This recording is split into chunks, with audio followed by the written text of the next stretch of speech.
চ্যাংডোবার মাটিতে এ তো বড় কোনো ঘটনা নয়।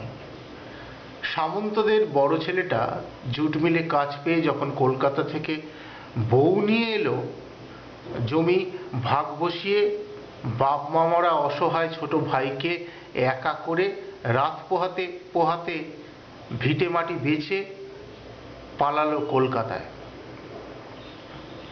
কয়েকদিন বটতলার চায়ের দোকানে মুরব্বীরা চায়ের কাপ মুখে ধরে হুঁকোয় টান মেরে এ ঘটনার সমালোচনা করল বটে, তবে কিছুদিনের মধ্যেই জল থিতল। নুরুলের নিকাকে আলোচনার বিষয় করে নিল।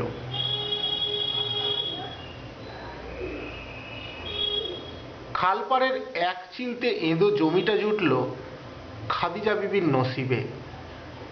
কালে কালে এ জলও গড়িয়ে গেল এদের মন থেকে। গাঙে আবার নতুন ঢেউ এসে জমা হলো।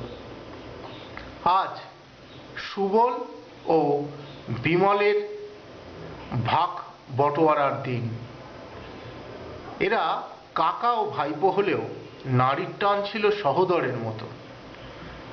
গ্রামের লোকেরা অনেকেই এদের সম্পর্কে প্রগাঢ়তায় জ্বলে পুড়ে মরত। পরশ্রী কাতরতা ও পরছিদ্র অন্বেষণে বাঙালির জুড়ি মেলা ভার। তবে প্রিয় পাঠক, সুবল বিমলের সম্পর্কের মাঝে প্রতিবেশীর কান ভাঙানি, আত্মীয়ের উস্কানি কতটা মোটা বিভেদের পাঁচিল গেঁথেছিল সেটা এ গল্পের উপজীব্য নয়। এই সংসারের বৈষয়িক সম্পত্তির কঠিন করাদে আটকে পড়া নিকট হৃদয়গুলো কক্ষচ্যুত ধূমকেতুর মতো হঠাৎ আলোকবর্ষ দূরে বিক্ষিপ্ত হয়ে পড়েও কোন মাধ্যাকর্ষণের টানে তারা আবার ফিরে আসে। আপন আপন কক্ষপথে তারা একে অপরকে কেন্দ্র করে ঘুরতে থাকে।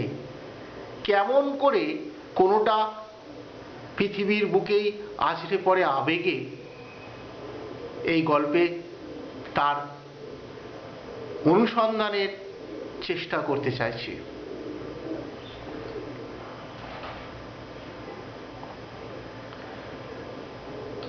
জানি না আজ সে মাধ্যাকর্ষণ শক্তি এ সংসারে কতটা প্রবল, তবে সে শক্তি একেবারে না থাকলে আমরা এই পৃথিবীতে এঁটুলির মতো আটকে থাকতাম না।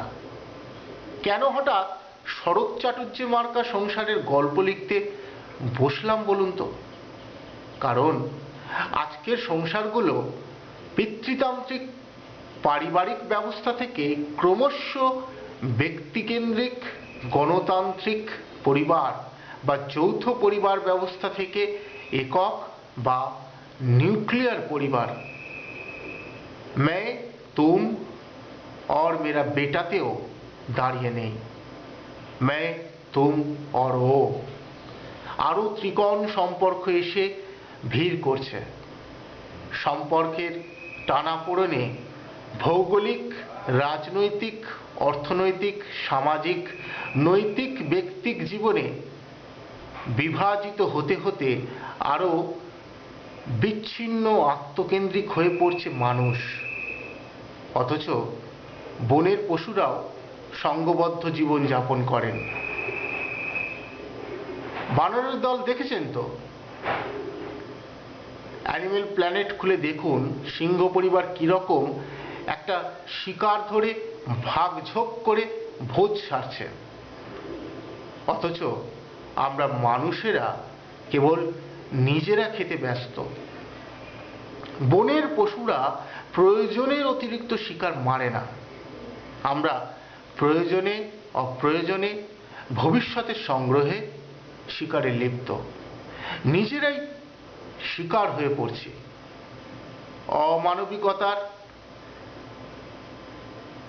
পশুর চেয়েও ভয়ঙ্কর আমরা।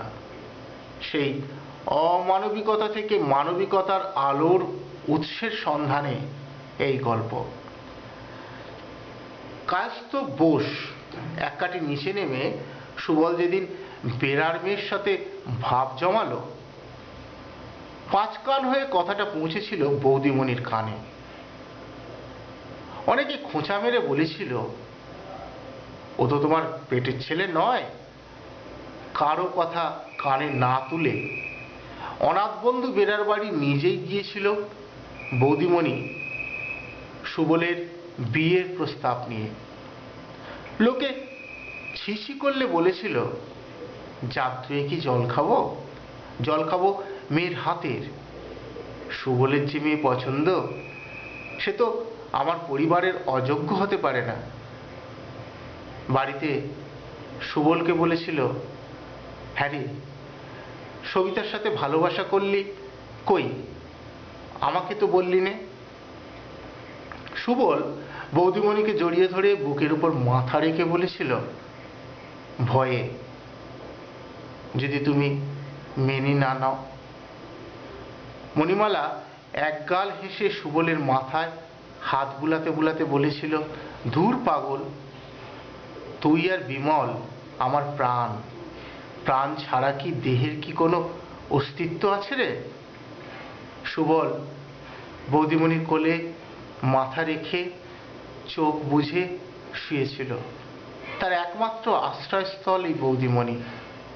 মায়ের স্নেহ, বন্ধুর সাহচর্য পেয়েছে সে তার কাছ থেকে।